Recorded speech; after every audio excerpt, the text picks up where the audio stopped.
뉴욕 시장 이야기 좀 해보면 뭐 신용등급 강등 이후에 좀 하락세인가 싶다가 뭐 저가 매수세가 들어오긴 하는데 반등폭이 좀 제한된 모습 보이고 있거든요. 예. 지금 어떤 하나의 변곡점이라고 봐야 할지 어떻게 좀 진단하고 계세요? 지금 우선 말씀 주신 요지를 보면 변곡점이라 하면 혹시 이게 시장의 끝을 알리는 무슨 시그널이 온 거냐 이런 건데 저는 그렇게 보진 않고요. 우선 최근에 왜 미국 시장도 그렇고 한국 시장도 같습니다. 왜 이렇게 변동성도 커졌고 쉬어가느냐에 대한 이해가 필요한 것 같습니다. 물론 7달 이상 크게 달려왔었던 그동안의 시장의 단기 과열 현상이 크다라고 보여지지만 그거보다는 올해 시장에서 참 재미있는 부분들이 있었는데요. 글로벌 시장에서 흔히 얘기하는 공매도 세력이 완전히 괴멸이 된, 뭐 괴멸이라는 표현은 좀 그렇고 완전히 우리 표현으로 정말 큰 손실을 안았던 달이 7월 달이었었습니다. 예. 방금 전에 외신에서 나온 자료를 종합해 보면 올해 미국 시장에서 공매도 세력, 즉 헤지 펀드가 220조 원의 손실을 안았고 특히 그게 최근 한 달 동안에만 100조 원 가까운 손실을 기록을 했습니다. 쉽게 얘기하면 최근에 있었던 시장의 단기 과열은 뭐 그래도 좀 올라오겠지만 그래도 단기 좀 피크가 있었잖아요. 이 피크는 그동안 못 견뎌 왔었던 헤지펀드 즉 공매도 세력들이 이제 완전히 죽은 거죠. 죽으면서 나름대로 이제 흔히 얘기하는 숏커버라는 걸 하기 시작을 했고 그 숏커버 과정에서 지수가 단기 급등했었습니다. 그러다 보니까 아주 단기적으로는 피크가 왔었던 거고 과열 때문에 그 점들이 이제 조금 추스리는 기간들이 있는 게 현재 시장이라고 보시면 될 것 같고 그게 우리나라 시장에서도 똑같이 나타났었어요. 예. 얼마 전에 흔히 얘기하는 배터리를 비롯해서 2차전지 관련주가 단기적으로 너무 급등할 때 이때 외국인이 코스닥 시장에서만 하루에 7천억 이상의 순매수를 보였었는데요. 아마 그게 지금 들리기로는 홍콩에 있는 헤지펀드들이 청산당한 걸로 현재 나와 있고 실제 저도 그렇게 알고 있고요. 그러면서 단기적으로 그 쇼커버가 많이 들어오다 보니까 아주 단기 급등했었고 그러다 보니까 그 단기 급등에 따른 피로를 지금은 어느 정도 해소를 하려는 움직임이 변동성 또는 지수가 많이 오르지 못하는 걸로 나타나고 있다라고 봐야 될 것 같습니다. 그래서 조금 소개를 해보면 그동안 잘 달려왔고 잘 달려온 시장에 대해서 그동안 헤지펀드들은 부정적으로 시장을 바라봤던 거죠. 미국에서는 빅테크 기업을 한국에서는 2차 전지를 비롯해서 최근의 주도주들에 대해서 굉장히 부정적으로 바라봤다가 거기에 대한 공매도를 정말 많이 했었고 우리나라는 얼마인지 모르겠으나 미국 기준으로 미국에는 헤지펀드들은 올해만 222조 원의 대규모 손실을 내면서 그 손실을 추가적으로 막기 위한 조치 숏스퀴즈라고 불리는 현상들이 일어났던 게 방금 전 여러분들 외신 보시면 볼 수 있고요. 예. 그를 통해서 아무래도 손실을 줄이려면 숏을 쳤던 거를 걷어들여야 되잖아요. 네. 그 과정에서 원래 지수라는 게 천천히 계속 올라야 되는 건데 한 번에 갑자기 확 오르니까 그 오른 거에 따른 어떤 그 피로를 더는 거라고 보시면 되겠습니다. 이렇게 말씀드려도 좋을 것 같아요. 보통 우리가 이런 시장이 크게 달려갈 때는 마라톤이라고 보통 부릅니다. 지금 움직이고 있는 대부분의 주도 기업들 같은 경우는 단기적인 움직임을 보이고 있는 게 아니라 정말 큰 그림을 그리고 몇 년에 걸쳐서 흐름을 볼 수 있는 좋은 기업들이었었는데 사실 단기적인 움직임이 보였던 건 뭐냐면 마라톤 뛰다가 한 30km 부근에서 갑자기 전력 질주한 거죠. 네. 그럼 어떻게 되겠습니까? 조금 헐떡이거나 아니면 뭐 한번 넘어졌다 쉬었다 가거나 뭐 그래야 되잖아요. 그렇죠? 네. 그런 과정이 아닌가라고 생각이 들어서 우선적으로는 이 말씀을 먼저 드리고 싶었고요. 한 가지가 플러스가 더 있다라고 하면 미국 주요 지수는 그동안 미국의 소비자 물가 지수가 내려오면서 계속 올랐습니다. 그래서 아마 지지난달에도 제가 나와서 한 병을 설명드렸었지만 미국 같은 경우가 물가 기준으로 5% 이상에서는 소비자 물가 지수가 5% 이상에서는 지수와 물가가 반비례해서 움직이는 경향들이 있다라고 말씀을 드렸는데 그래서 9% 물가에서 3% 물가가 내려오는 구간에서는 지수가 계속적으로 올라왔었습니다. 그런데 잘 아시다시피 이번 달 이제 10일 날 나오겠네요. 물가부터는 아무래도 단기 반등을 시도할 가능성이 높다라고 보여지기 때문에 예. 그런 점들을 감안해서 지수가 일정 부분 쉬어가는 것도 있다. 다만 이런 쉬어감이 지수의 끝을 알리는 건 전 아니다라고 보고 있고요.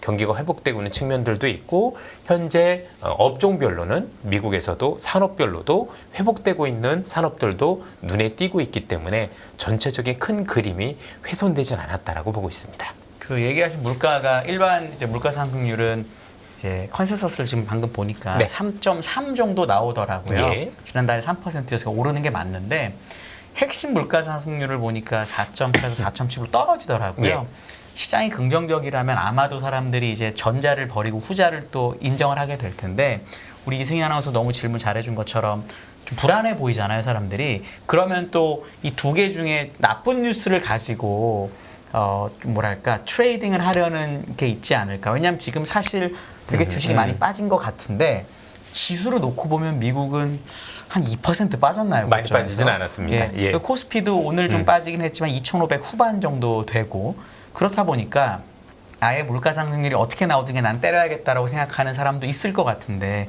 그렇게 되는 관점에서는 단기적으로는 혹시 변곡점이 있을 수 있지 않을까요? 저는 우리 연구님께서 말씀 주신 거에 조금 동의를 하는데, 그러니까 이제 의심보다는 그 앞에 있었던 네. 이번에 물가지수 같은 경우는 누가 보더라도 지난해 있었던 기저 효과가 첫 번째 있고 두 번째는 어쨌든 간에 유가가 많이 올랐기 때문에 물가가 소폭 반등하는 거에 대해서는 이견들은 없어 보입니다. 네. 그러나 이미 이 물가와 관련해서 우리가 핵심적으로 짚어줘야 될 부분은 과연 연준이 9월에 FOMC 때 금리 결정을 할 때 어떤 결정을 내릴 수 있는 영향을 미칠 수 있느냐가 관건인데요. 연준은 특히 파월은 분명히 지난번에 기자회견을 얘기를 했거든요. 핵심 물가를 보겠다라고. 그렇죠. 그래서 헤드라인은 제가 볼 때는 너무 예상치만 벗어나지 않는다라면 시장에 부정적인 영향을 미칠 가능성은 저는 매우 네. 낮다라고 보고 있고 지금 말씀 주신 핵심 CPI, 코어 CPI가 제일 중요하다. 만약에 지금 말씀 주신 것처럼 그 핵심 CPI가 전달 대비해서 낮아진다라면 저는 오히려 시장이 환호를 할 것 같아요. 예, 왜냐하면 그게 꺾이고 있다라고 보면 누가 보더라도 9월에 물가와 관련한 이런 부분들도 나왔고 최근에 고용 지표도 나왔고 여러 가지 지표들을 볼 때 향후에 한두 달 정도 더 봐야 되겠지만 현재까지만 놓고 보면 올릴 가능성보다는 7월이 종점일 수도 있다는 기대가 커질 수 있는 부분이라서 저는 그 핵심 물가 지수가 예상보다 낮아진다라면 좋다라고 보고 있고요. 이것과 관련해서 오늘 또 새벽에 또 미국에서 큰 뉴스들이 나왔습니다. 네. 샌프란시스코 연은에서 아시죠? 그 보고서 아마 네. 보셨을 거예요. 그래서 보고서를 통해서 보면 앞으로 우리가 하는 주거비가 많이 내려올 거고 한 18개월 정도 더 내려올 거다라고 얘기들 많이 하고 있으며 그로 인해서 근원 물가를 많이 끌어내릴 거다라는 모델을 발표를 했더라고요. 그래서 이런 것들이 만약에 반영이 된다라고 보면 뭐 물가라는 게 앞으로도 안심할 수는 없는 거지만 우리가 생각하는 만큼 시장에 크게 발목을 잡을 것인가에 대해서는 아직까지는 조금 그렇지는 않을 것 같다. 물론 예. 지금 있는 이 물가 수준 특히 금리 수준은 내리지 않는다는 굉장히 부담스러운 건 맞습니다.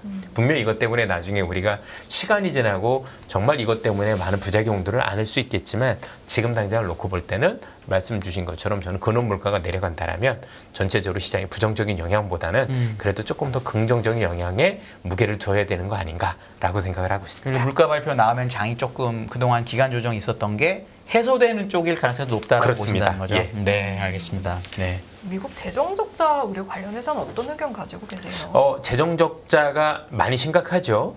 이번에 보셨겠지만 피치에서 내놓은 얘기들을 많이 종합을 해보면 현재 미국의 재정 적자 규모가 이대로 갔을 경우 3년 후에 원래 1년에 써야 되는 재정 적자 규모가 GDP 대비 6.2%인데 굉장히 높은 수준이거든요. 엄청 높죠. 예, 5% 이상 올라가면 대단히 높은 수준인데 그럼 왜 이렇게 재정 적자가 커지지? 간단합니다.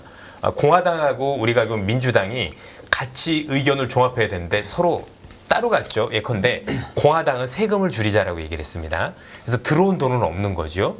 그런데 민주당은 돈을 더 쓰자고 얘기를 하고 있는 겁니다.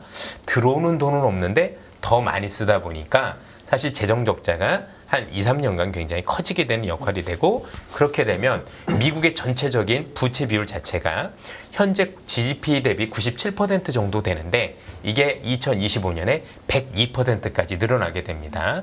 참고로 현재 동급에 있는 즉 같은 신용 등급을 가지고 있는 국가들의 신용 등급이 GDP 대비 정부 부채 비율 부채비율? 자체가 잘 아시다시피 한 39%에서 40% 선을 왔다 갔다 네. 하고 있으니까 그것보다 2배 이상 높다라고 봐야 될 것 같습니다. 예. 그래서 지금 미국이 보니까 피치에서 보는 거는 니들은 도대체 계획은 있냐? 의회가 도대체 앞으로 재정을 어떻게 관리할 거고 이런 것도 없이 돈을 걷는 애들은 세금을 덜 걷자고 얘기를 하고 근데 더 쓰자고 얘기하면 이게 말이 되냐라는 얘기를 계속 해나가고 있는 거로 저는 판단하고 있어서 우려는 분명히 있다. 그러나 이제 우리가 짚어봐야 될 부분은 뭐냐면 그렇다라면 이번에 피치의 영향과 관련해서 우리가 정말 우려스럽다라면 지켜봐야 될 게 두 가지가 있는데 네. 보통 국가 신용 등급이 내려가면 두 가지를 걱정해야 되는 게 첫 번째는 그래서 미국의 빚을 갚을 만한 능력이 떨어지느냐를 봐야 될 것 같은데요.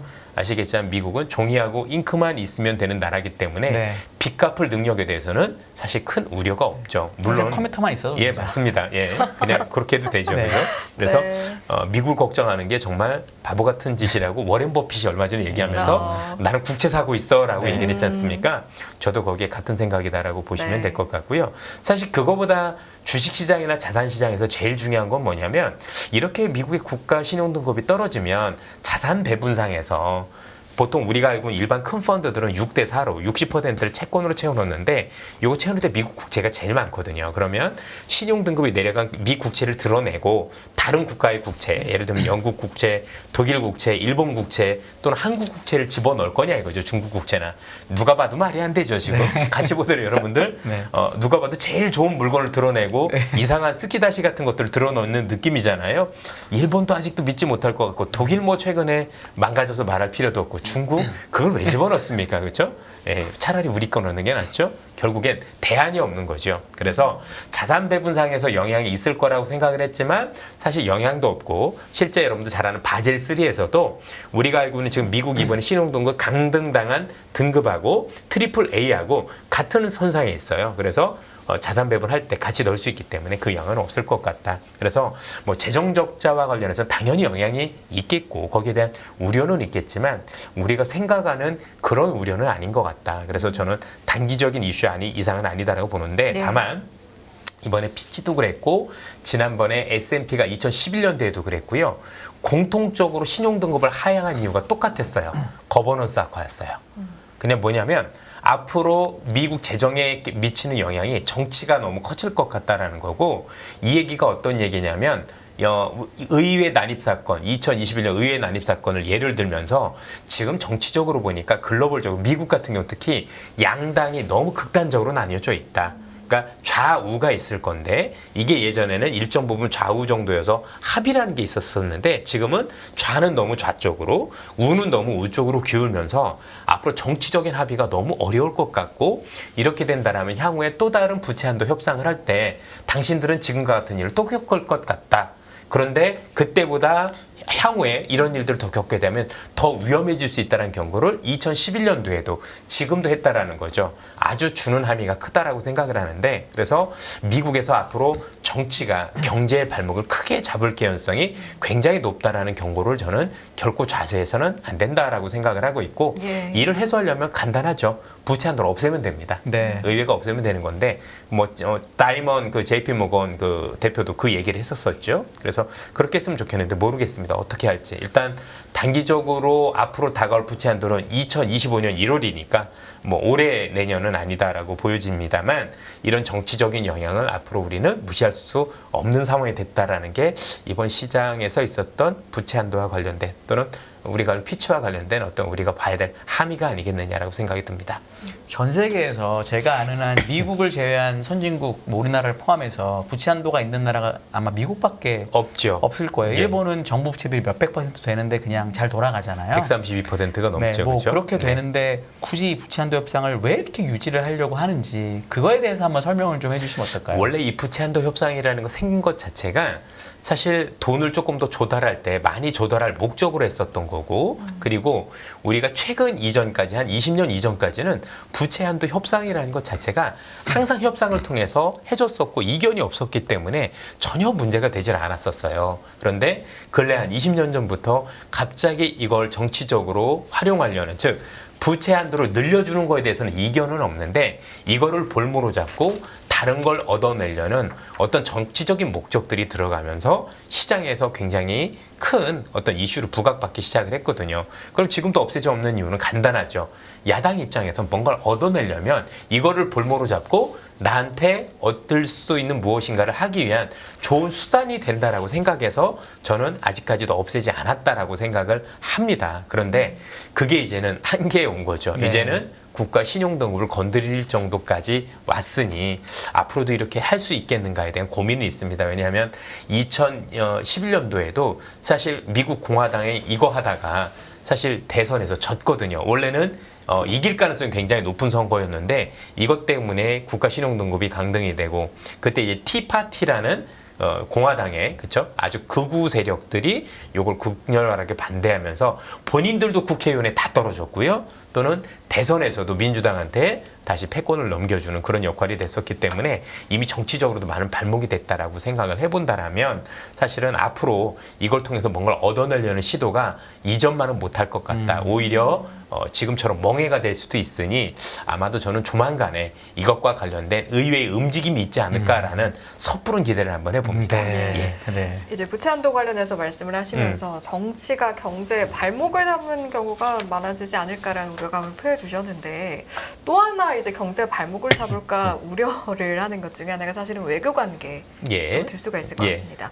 미중 관계는 좀 어떻게 점검을 하시는지 여쭤보겠습니다. 우선 우리나라하고 미국하고 미중 관계는 조금 다른 것 같습니다. 미중 관계를 놓고 보면 아무래도 일단은 수위는 이전보다는 조금 낮아졌다라고 얘기를 하죠. 예전에는 디커플링이라는 얘기를 썼다가 지금은 뭐 디리스킹이라고 해서 한 단계 낮아졌다라고는 하는데 제가 볼 땐 근본적으로 달라진 건 없는 것 같습니다. 그냥 간단하게 말씀을 드리면 핵심적인 분야라든가 아니면 미국의 안보와 관련된 산업들과 관련해서는 미국의 입장이 변한 게 전혀 없다. 다만 그것을 제외한 나머지 산업에서는 여전히 교류를 하고 싶다라는 게 둘 간의 의견인데 사실 여기에서는 아무래도 미국의 입장이 더 굉장히 간절하겠죠. 왜냐하면 지금 미국은 여전히 애플 판매 1위도 중국인 거고 테슬라도 마찬가지고 중국이라는 국가가 시장으로서의 지위가 여전히 있기 때문에 그걸 버릴 수 없다라는 점들을 감안을 해서 예. 이런 관계를 설정했다고 보시면 되는데 이게 한국하고는 조금 다른 게 미국이나 유럽 국가들이 이렇게 디리스킹이라는 얘기를 할 수 있는 가장 큰 이유는 미국하고 유럽에 있는 기업들은 대부분 브랜드를 가지고 있기 때문입니다. 예컨대 뭐 우리가 알고 뭐 에르메스 아니면 루이비통 뭐 이런 기업들 같은 경우가 중국에 있는 가방 업체하고 비교가 안 될 거 아니에요.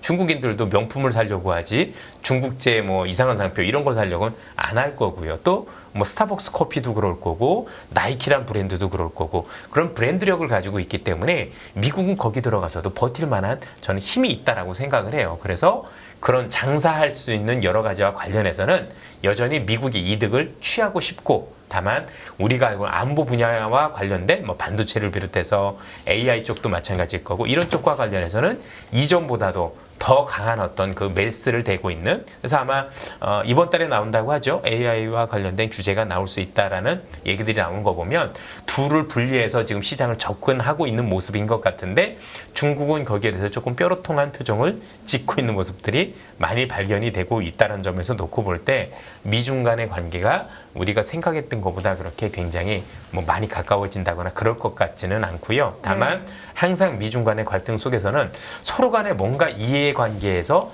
이득이 될 때는 한 번씩 손을 잡았던 것 같아요. 그리고 그 이득이 될 때는 좋을 때가 아니라 아주 안 좋을 때 야 우리 둘 다 이러면 안 될 거니까 잠깐 휴전하자랄 때가 있었을 것 같은데 그럴 때 예를 들어서 내년 같은 경우에 미국이 대선을 치러야 되는데 물가가 좀 문제가 될 것 같으면 뭐 관세 문제를 조금 유예할 수도 있는, 그렇죠? 내릴 수도 있는 그런 여지도 있을 거고 뭐 그런 점들과 관련한 부분들이 있을 거라고 생각을 하는데 네. 그게 아니라면 지금 당장 뭔가 뭐 큰 변화가 있을 것 같다. 뭐 그것 때문에 우리가 어떻게 될까 그럴 것 같지는 않습니다. 지금 현 상황에서 저는 뭔가 큰 기대를 걸기는 쉽지 않다. 뭐 이런 정도로 정리를 해드릴 수 있을 것 같습니다. 나스닥 전체 매출을 이제 지역별로 네. 분해해 보면은 미국이 60%고요. 이제 나머지 40% 중에 16% 정도가 중국 향이더라고요. 그러니까 이제 미국을 제외한 매출의 40%가 중국 향인데 그렇기 때문에 이제 젠슨 황이니 무슨 뭐 리사 순 이런 사람들이 맞습니다. 얘기하는 게 네. 아니 우리가 바보같이 안 팔 필요가 없다. 중국 애들이 바보가 아니기 때문에 안 팔아도 알아서 만들 거다. 그러니까 우리가 판다고 해서 또 바로 만들 수 있는 것도 아니니까 그냥 정상적으로 아주 고가 예를 들어 비행기도 F-22는 안 팔거든요. 그러니까 뭐 그런 건 안 팔더라도 일반적인 무기는 우리가 팔지 않냐 뭐 이런 식의 저는 접근을 하는 걸 들었거든요. 그리고 만들어 주려면 어차피 TSMC가 만들어 줘야 되고 그래서 반도체를 물론 가장 좋은 AI는 안 팔겠지만 그 밑에 있는 반도체 정도는 팔게 해주고 뭐 이런 식으로 풀어나가는 방법 그리고 대신에 중국에서 태양광이나 이런 신재생 관련된 뭐 부품을 받는 뭐 이런 식으로 이렇게 뭐라 그래야 돼 교환을 하는 이런 건 혹시 가능하지 않을까요? 그렇지는 않을 것 같아요. 네. 왜냐하면 이제 중국이 얼마나 무서운 국가라는 걸 미국이 봤기 때문에 잘 뺏기잖아요. 그렇죠? 기술력도 잘 빼가고 여러분들 아시는지 모르겠지만 요즘 낸드 플래시 같은 경우는 우리나라보다 지금 중국 게 더 좋아진다는 얘기도 하고 있잖아요. 그런데 중국이 기술이 좋아서 그런 게 아니고요. 그 중국에서 만드는 회사의 기술자들이 다 안타깝게도 한국에서 가신 분들이라는 거 알고 계십니까? 그런 어떤 상황들이 계속 벌어지고 있기 때문에 미국은 어떤 식으로도 원초적으로부터 막으려는 노력들을 계속하지 않을까. 왜냐면 이거 하나를 풀어주면 그 하나를 가지고 업그레이드를 시킬 수 있는 게 기술력이라고 보고 물론 쉽지는 않겠지만 그런 점들을 감안해서 미국이 뭔가 여기서는 유연성을 갖기보다는 조금 더 경직된 모습을 보일 가능성이 높고 현재 그렇게 제가 알기로는 원칙을 세운 거로 현재는 알고 있습니다. 수출을 안 하면 중국 사람들이 그걸 못 만들까? 아니면 수출을 그러니까 그게 궁금한 게 예를 들어 지금 D램을 우리나라 회사들이 많이 수출을 하고 뭐 D램은 심지어 낸드는 뭐 중에 공장도 있잖아요. 근데 예.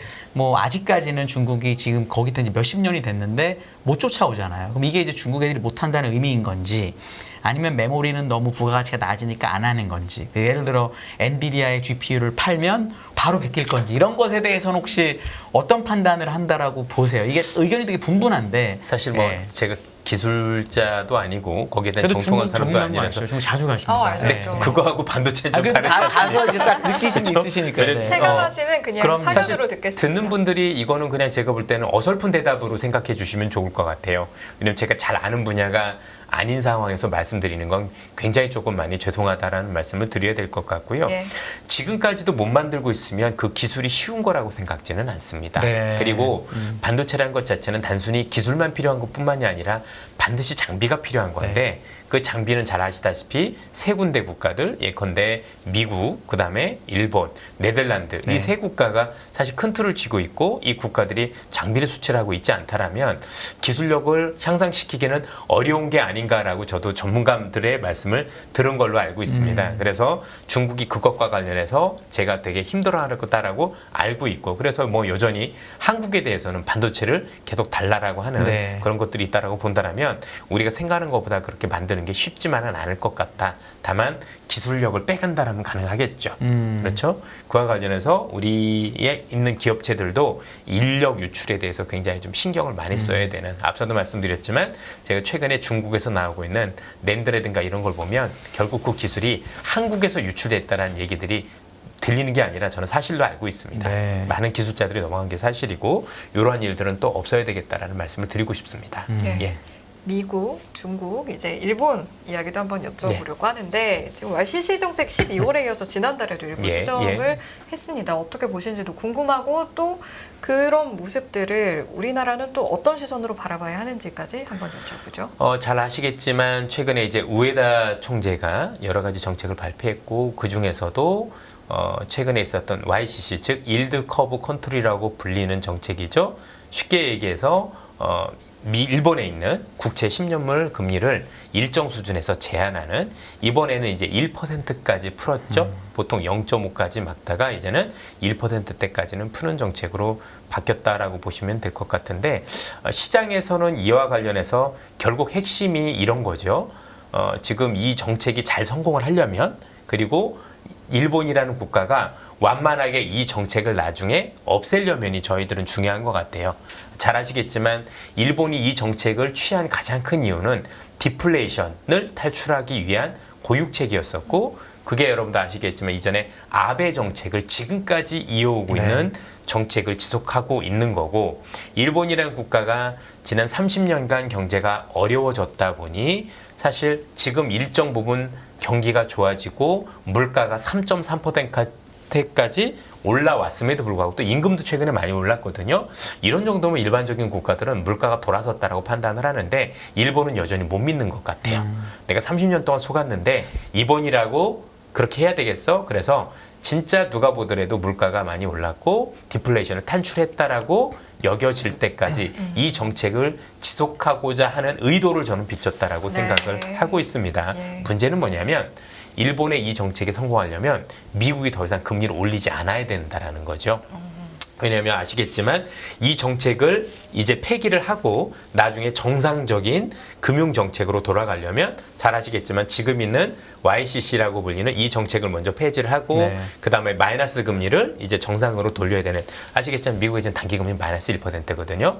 돌려야 될 텐데 이렇게 되면 제일 문제가 되는 게 엔화가 초강세로 갈 수 있다라는 거겠죠. 그럼 잘 아시다시피 현재 미국의 국채를 제일 많이 들고 있는 국가가 일본이고, 그 일본의 그 국채를 들고 있는 애들이 만약에 그게 이제 일본에서 있었던 돈을 가지고 한 건데, 만약에 엔화가 강세로 가면 이거를 이제 만회하기 위해서 미 국채를 팔고 도로 엔을 사야 되는 엔캐리 자금이었을 거니까, 이런 일들이 있다라 보면 이제 두 가지 면에서, 일단 일본의 엔화가 초강세로 갔을 경우, 그게 단기적으로 갔을 경우는 일본의 수출 경쟁력이 훼손될 수 있다라는 문제점이 있고, 미국 입장에서 놓고 보면 일본 애들이 만약에 미 국채를 팔게 되면 미국의 국채금리가 더 오르는 거잖아요.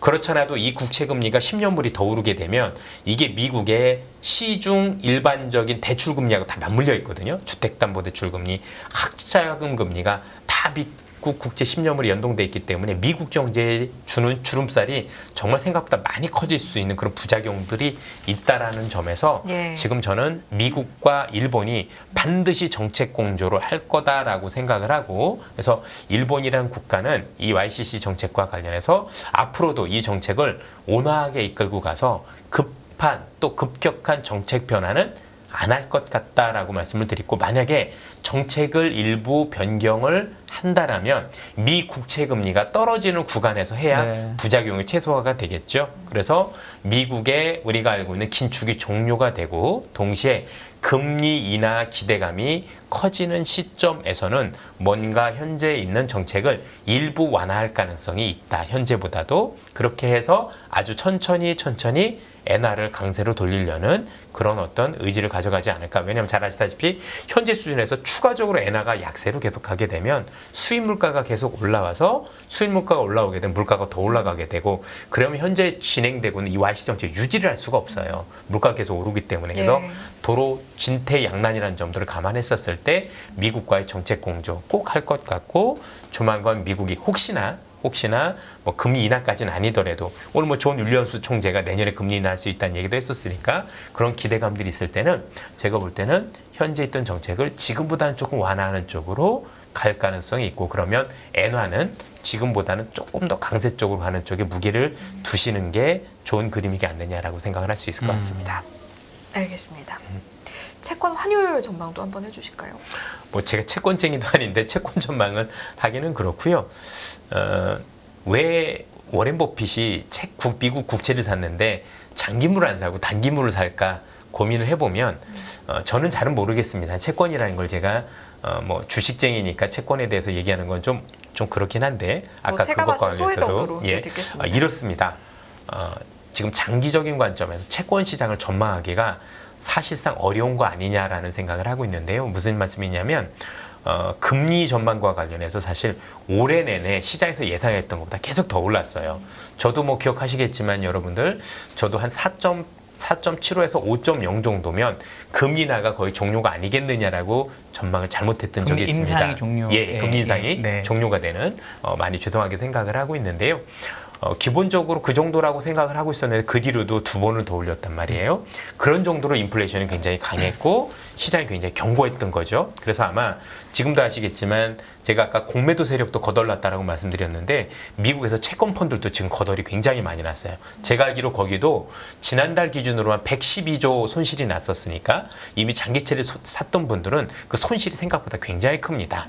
그래서 이미 채권을 하셨던 분들 자체적으로 지금 굉장히 좀 어려워지고 있는 그런 상황이다라고 보시면 될 것 같은데 예. 지금까지도 이렇게 오니까 또 쉽지가 않은 것 같아요. 왜냐하면 우리가 결국 물가가 내려가야 또 금리 인하 가능성이 높아져야 채권에서는 돈을 많이 벌 텐데 기본적으로 고용시장이 역대급으로 강하지 않습니까? 그리고 이 고용시장이 강한 게 일시적인 게 아니라 구조적이라는 게 문제가 되는 거죠. 아마 우리 연합에서도 여러 차례 저희가 설명을 드렸지만 미국의 고용이 저렇게 강한 가장 큰 이유 중에 하나는 너무 많은 분들이 돌아가셨고 미국에서 120만 명의 이상이 코로나로 사망을 했고 300만 명 이상이 1946년생들입니다. 은퇴를 하셨고 전후 세대 거기다가 200만 명 넘는 인원들이 이민이 없었었고 또 안 태어났고 이게 이번에 코로나 때 구조적으로 딱 맞물려 버렸어요. 그런데 IRA나 이런 걸 통해서 일자리는 계속 늘어나고 있고 일자리는 늘어나는데 일할 사람들은 줄어들고 있으니 구조적으로 사람이 잘리기가 어렵죠. 사람이 잘리지 않으면 실업률이 높아지지 않으면 물가를 잡는 데 한계가 있거든요. 물가 잡는 데 한계 있으면 금리를 내리는 데도 한계가 있을 거고 이렇게 보면 과연 채권을 공격적으로 투자하는 게 맞느냐에 대해서는 고민이 굉장히 많다. 이렇게 보면 되겠죠. 뭐 우리가 알고는 만기 매칭으로 해서 한다. 그러니까 나는 만기까지 들고 갈 생각으로 채권을 투자한다라면 거기에 대해서는 이견들이 없겠지만 뭔가 중간에 내가 자본 이득을 보기 위해서 채권을 투자한다라고 하면 지금 투자하는 게 맞는지 아닌지 아무도 자신할 수 없는 그런 상황이라고 보고 있습니다. 채권 금리가 지금 미국의 10년물이 한 4% 정도 네, 하잖아요. 왔다 갔다 하죠. 그 4%의 구성이 어떻게 된다고 보세요? 예를 들어 4%가 물가 상승률 기대 3%의 실질 1% 성장률인지 아니면 이게 성장률은 높고 물가가 낮은 건지 그것에 따라서 이제 금리 향방이 바뀔 텐데 만약 물가를 많이 반영한 이게 금리라면 앞으로 물가가 떨어질 거니까 금리가 떨어질 거잖아요. 반면에 이게 경기를 많이 반영한 금리라면 앞으로 경기가 더 많이 좋아지면 사실 금리가 오를 수 있는 거니까 이런 관점에서는 둘 중에 어느 쪽으로 최근에 금리가 오른 것 같으세요? 제가 잘은 모르겠어요. 전 전자인 것 같아요. 아, 물가 비중이 더 많다고요. 예. 아, 그러면 그래도 장기적으로 금리가 떨어질 수 있는 쪽으로 일단은 보시는 보고는 거네. 있고 네. 그래서 존 윌리엄스 총재도 오늘 그 얘기를 한 것 같고 또 그 물가가 떨어지지 않으면 뭐 엄청나게 떨어진다 이런 건 아니었죠. 네. 근원 물가가 떨어지는 거겠죠. 네. 그렇게 될 수밖에 없다고 보는 게 앞서도 잠시 설명을 드렸지만 이제 주거비라는 게 주거비가 미국의 물가에서 차지하는 비중이 34.7%예요. 근데 그게 이미 하락을 시작을 했고 조만간 마이너스 전환한다라고 오늘 미국에서도 보고서가 나왔지만 그게 실제라면 물가가 내려간다고 봐야 되거든요. 네. 그러면 지금보다는 채권이 좋아지지 않겠느냐라고 생각을 하는데 일단 최근까지도 채권이 워낙 어려웠기 때문에 그 말씀을 함부로 드리기 쉽지는 않은 것 같아요. 그래도 둘 중에로 굳이 만약에 답을 저는 주신다면 전자라고 말씀을 드립니다. 알겠습니다. 네. 자, 그러면 지금부터는 국내 증시 네. 관련해서 좀 속속들이 한번 여쭤보도록 하겠습니다. 일단 뭐 코스피 보면은 뭐 워낙 안팎의 이슈가 좀 있어서 그런지 5거래일 정도 약세 보이고 있는 모습인데 이렇게 국면을 판단한다라고 봤을 때 지금 흘러가는 시장의 모습은 어느 단계에 접어들어 있다고 보시는지 한번 여쭤볼게요. 사실 주식 시장이 한번 상승세를 타면 쉽사리 꺾이지는 않습니다. 네. 통상적으로 우리나라 주가가 그동안 왜 올라왔는지를 먼저 살펴보실 필요가 있겠는데 그동안의 경기가 안 좋다라는 많은 경고가 있었음에도 불구하고 실제 우리나라 경기만 놓고 보면 안 좋죠. 내수도 그렇게 좋은 편은 아닌 것 같고 그럼에도 불구하고 지수가 많이 오를 수 있었던 배경에는 저는 크게 두 가지가 맞물려 있다고 봐요. 하나는 뭐냐면 미국이 성장 동력을 바꾼 게 우리 시장을 일으켰다라고 첫 번째로 보고 있습니다. 그게 예전에 제가 이제 태조 이방원이라는 얘기를 만들면서 그 얘기하고도 맞물려 있다라고 생각을 하는데 우리나라는 항상 성장을 할 때 놓고 보면 수출 비중이 높은 국가이기 때문에 스스로 자력으로 뭔가 경제가 대단히 좋아지는 경우는 생각보다 드뭅니다. 뭐 내수가 크다란 모르지만 내수가 작기 때문에 궁극적으로 2000년대 초반부터 살펴보면 2000년대 초반에는 우리나라가 당연히 중국에 대한 수출 비중이 높았었고 2000년대 초반부터 2010년대 초반까지는 중국이 어떻게 산업 정책을 쓰느냐에 따라서 우리나라 산업들이 좋았고 나쁘고를 반복을 했죠. 네. 예컨대 2000년대 초반에는 중국이 2차 산업 중심으로 성장을 하면서 우리나라의 조선, 화학, 철강 이런 기업들이 수십 배씩 주가가 올랐었던 그래서 경제가 좋았었던 사례가 있었었고 또 2010년도부터는 중국이 소비라는 걸로 타이틀을 바꾸면서 중국 소비에 기대했던 우리가 알고 있었던 뭐 면세점, 화장품 예. 이런 기업들이 굉장히 좋았던 거죠. 그런데 지금 미국이라는 국가가 40년 만에 처음으로 성장 동력을 바꾸기 시작을 했죠. 그러니까 미국의 성장 동력이 완전히 바뀐다 이런 개념은 아니고 미국은 여전히 서비스업 비중, 플랫폼 비중이 90% 가까이 되고 제조업 비중이 10%입니다. 이 너무 낮아져 있는 제조업 비중을 올리고자 하는 게 미국의 지금 정책이고 거기에 가장 큰 마중물이 IRA란 법입니다. 그래서 그 IRA, 특히 미국이 제조업으로 바꾸고자 하는데 가장 큰 수혜를 보고 있는 게 한국인 거죠.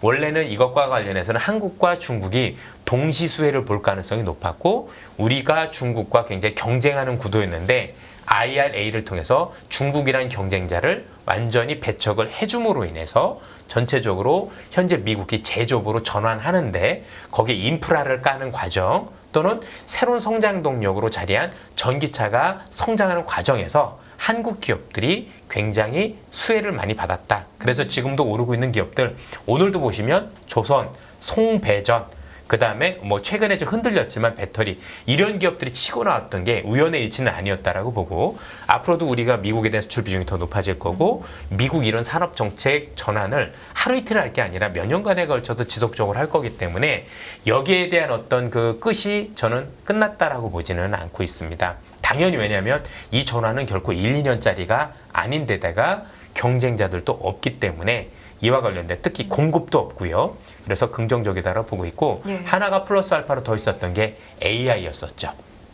미국 중심으로 신기술이 나오는. 그래서 여러분들 아마 우리나라 주가가 경기가 안 좋은데도 불구하고 주가가 올랐던 사례가 1970, 80년대 이후로 한 5차례 있는데 생각보다 많습니다. 경기 안 좋은데 주가 오른 적이 사실은 7, 80년대에는 더 많아요. 그래서 경기 안 좋다고 주가 안 좋냐 그렇게 동일시하시면 안 된다는 말씀을 다시 한번 드리기도 하는데 보통 우리가 경기가 좋았을 때 보면 새로운 신기술이 개발이 됐었을 때 좋아지거나 아니면 앞서 말씀드렸던 것처럼 중국이 산업정책 이런 것들을 바꾸면서 좋아지거나 한데 지금 그 두 가지가 다 맞물려 있어요. 그래서 앞서 말씀드렸던 이번에는 중국이 아니라 미국이라는 국가가 예. 산업정책을 바꾼 게 하나였고 두 번째는 AI라는 신기술 미국에서 나면서 그 혜택을 또 한국이 받고 있는 거고 어쨌든 현재 AI와 관련해서 뭐 구글이라든가 아니면 우리가 알고 있는 오픈 AI라든가 이런 빅테크 기업들이 현재 GPT라고 불리는 파운데이션 기본 모델을 만들기 위해서는 잘 알고 계시는 엔비디아의 GPU를 정말 많이 써야 되는 거고 그 GPU를 더 갖다 쓰기 위해서는 거기에 들어가는 HBM이라는 한국의 반도체가 들어가야 된다는 게 있기 때문에 전체적으로 이와 관련된 산업에 대한 긍정적인 효과도 우리한테도 전 있는 것 같다. 그리고 이게 산업의 지금 초기입니다. 끝이 아니고 그래서 AI와 관련된 산업도 여러 형태로 변하겠지만 저는 여전히 긍정적으로 보고 있고 앞서 말씀드렸던 미국의 산업 변화도 여기가 끝은 아닌 것 같다. 그래서 우리나라도 최근에 공매도 했었던 그 물량들이 숏커버가 들어오면서 단기 피크를 만들어준 건 맞지만 이 피크가 완전히 끝을 의미하는 게 아니라 사실 한 번은 쉬어갈 자리에서 저는 쉬어준다라고 생각을 하고 종목별로는 물론 다르겠습니다만 네. 나름대로 지수 흐름이라든가 종목별 대응 흐름은 저는 여전히 큰 그림으로 더 갈 수 있다라고 보고 있습니다. 그럼 긍정적으로 봐주셨으니까 네. 반대로 지금 시장 지켜보면서 이런 부분은 좀 걱정이 되는데 하고 주시하시는 부분은 없을까요? 있죠. 아무래도 최근에 이제 뭐 전도체부터 전도체? 시작을 해서 무분별한 매매가 많이 일어나고 있다라고 생각을 합니다. 이렇게 한번 생각을 해보시죠. 올 상반기에 경제가 안 좋다는 흐름이 있었음에도 불구하고 어쨌든 지금까지 올랐던 그런 주도주들이 왜 그렇게 긍정적인 흐름을 보였었고 또 많은 투자자분들이 저희 뭐 애널리스트 분들을 많이 욕을 하면서까지 분개했었는지 보시면 여러분들 스스로 큰 그림을 잘 그리셨죠. 그렇죠. 2차 전지로부터 이렇게 해서 정말 큰 그림도 잘 그렸고 그리고 뭐를 기준으로 했습니까? 실적이 좋다는 걸 알고 계셨죠. 그래서 실적도 정말 좋아지고 있고 큰 그림도 정말 좋은 것 같고 거기에 발맞춰서 투자를 잘 하셨잖아요. 저는 이번에 여의도하고 제가 볼 때는 우리 개인 투자자 간에 약간의 이견이 있었다라고 생각을 하지만 속으로 지켜보면서 되게 건전했다라고 생각을 해요. 뭐 저희들이 욕을 많이 먹더라고 하더라도 여러분들께서 너무 성장도 많이 해주신 것도 맞았을 거라고 생각을 하지만 얼마나 좋은 대결입니까?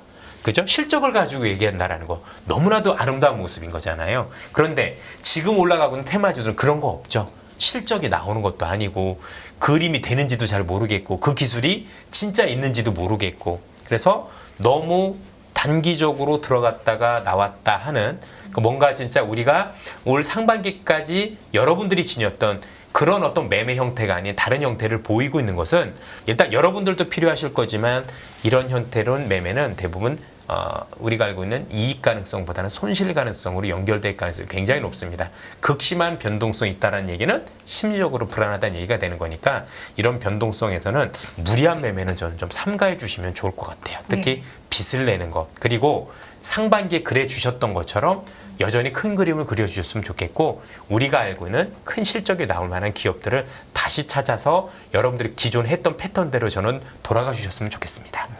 제가 오늘 이제 시간이 너무 없어서 오늘 제가 장을 보다 보니까 오늘 이제 포스코나 포스코홀딩스나 LS 관련된 기업들의 주가는 괜찮았는데 사실 이거는 원래는 산업재 기업인데 2차 전지로 지금 약간 네이밍이 돼 있잖아요. 현재는 시장에서는. 실제로 다 하고 있는 기업들이기도 그게- 합니다. 어쨌든 근데 이제 네. 원래는 그랬었는데 근데 원래 순수하게 2차 전지를 하는 기업들의 주가는 오늘 그렇게 좋지 못했거든요. 그래서 전 이거를 쏠림이 완화가 되는 게 그래서 오늘 반면에 네이버나 그동안 좋았던 소프트웨어나 뭐 내수주나 이런 것들이 오늘 또 주식이 맞았단 말이에요. 많이 맞았죠. 많이 예, 맞았죠. 그래서 삼성전자, SK에서 다시 많이 빠지고 이게 쏠림이 완화가 돼서 다른 데로 가다가 다시 2차 전지로 돌아오는데 근데 기존에 잘 나갔던 2차 전지는 너무 비싸다고 사람들이 하도 그러니까 조금 덜 비싸 보이는 거를 산 건지 아니면 정말 이 포스코나 LS나 이런 거를 아까 얘기하신 그 원래 항상 제일 좋게 보셨던 그런 산업재와 관련된 이슈로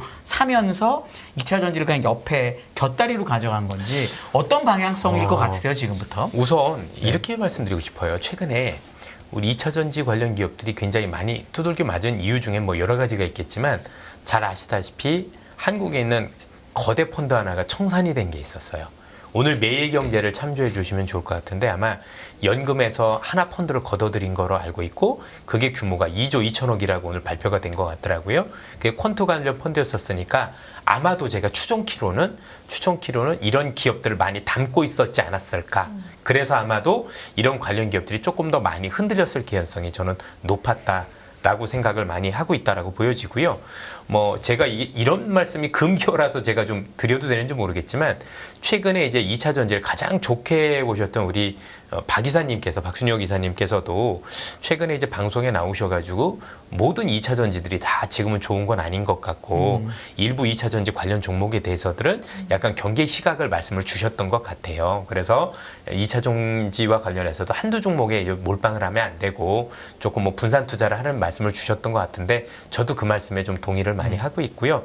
전반적으로 놓고 보면 그래서 일부 종목들 같은 경우는 지난번 피크였었을 때 박 이사님께서도 조금 조심하라는 얘기는 했었던 걸 보면 그게 이제 이와 다르지 않지 않을까라는 생각을 좀 많이 가지고 있고 그럼에도 불구하고 지금 그 관련 기업들 중에서도 여전히 업사이드가 굉장히 크고 또 여전히 조금 덜 올랐다고 생각하는 기업들은 또 투자자들이 좀 찾아서 또 매매를 하시는 게 아닌가 이런 생각을 좀 기본적으로 좀 많이 가지고 있습니다. 그리고 이와 관련돼서 또 뭐 이거 말고 송배전 관련 기업들이나 조선주 같은 경우는 최근에 시장에서 흔들리지도 않았어요.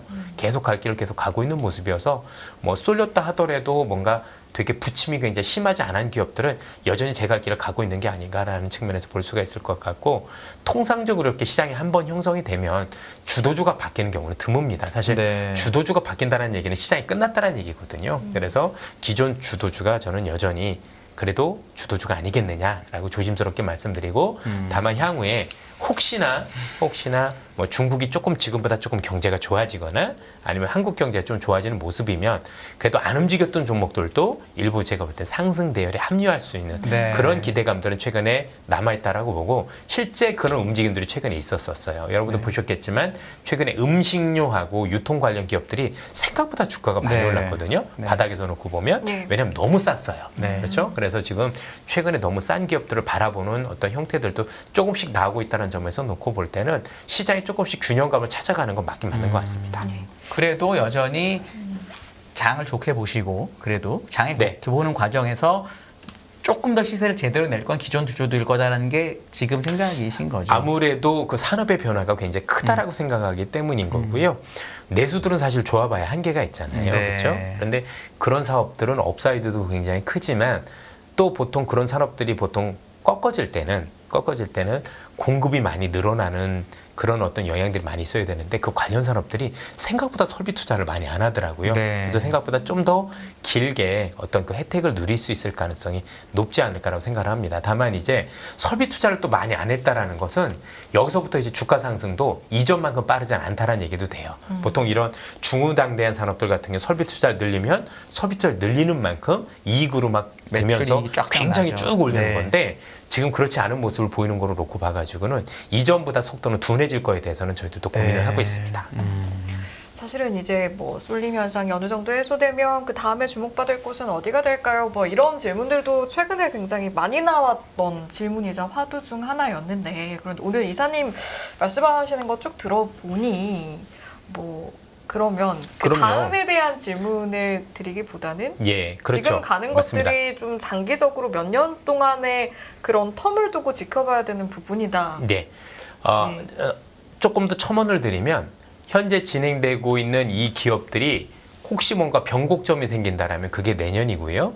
내년에 대선입니다. 왜냐하면 트럼프는 이쪽을 반대하고 있기 때문이죠. 그렇죠? 뭐 트럼프는 전기차도 하지 말아라 뭐 이런 식으로 얘기를 하고 있잖아요. 그러면 지금도 미국이 저렇게 바뀐 게 기존에 있던 민주당 정권의 어떤 정책적인 효과에 힘입었다라면 그 정책적인 효과가 반감이 될 때 우리는 가장 큰 위협을 느껴야 되겠죠. 그래서 현 상황에서는 뭔가 경제적인 이유 때문에 이들 관련주들이 그러니까 가격적인 부담이 너무 높다는 건 어쩔 수 없고 그런 부분들 빼놓고는 정책과 관련해서는 내년의 대선에서 만약에 진짜 누가 보더라도 초반부터 민주당이 밀리고 공화당이 될 것 같은데 그게 트럼프일 것 같다. 그럼 이제 우리 입장에서는 굉장히 곤란한 상황에 도래할 수도 있겠죠. 네. 그렇죠? 그런 점들은 우리가 좀 많이 주의해서 살펴봐야 되는. 뭐 그게 아니라면 지금 아직 그때까지 시간이 많이 남았잖아요. 네. 그렇죠? 그때까지는 네. 저는 큰 그림이 아직은 바뀐다고 보진 않습니다. 예. 근데 오늘 이제 업종 이야기 뭐 하실 말씀 아니요, 있으신 거죠? 아니, 아주 제가 중요한 질문은 조금 아닌데. 말씀드리면 예. 네. 여러분들 올해 내내 그래서 그 주식 팔고 딴 데로 가면 더 망하지 않았나요? 오히려 매우 망했죠. 그렇죠. 올해 오히려 그냥 매우 망했죠. 들고 있는 게 훨씬 더 들어오시네요. 나았잖아요. 네, 매우 대부분 망했죠. 그랬어요. 아, 네. 뭐 그렇긴 대부분 했습니다. 상승장에서 2000년대 초반에서도 조선주 들고 있던 사람 딴 데로 갔다 다 망했고요. 대표적인 어디로 갔을까? 삼성전자로 갔다 다 망했었어요. 진짜로.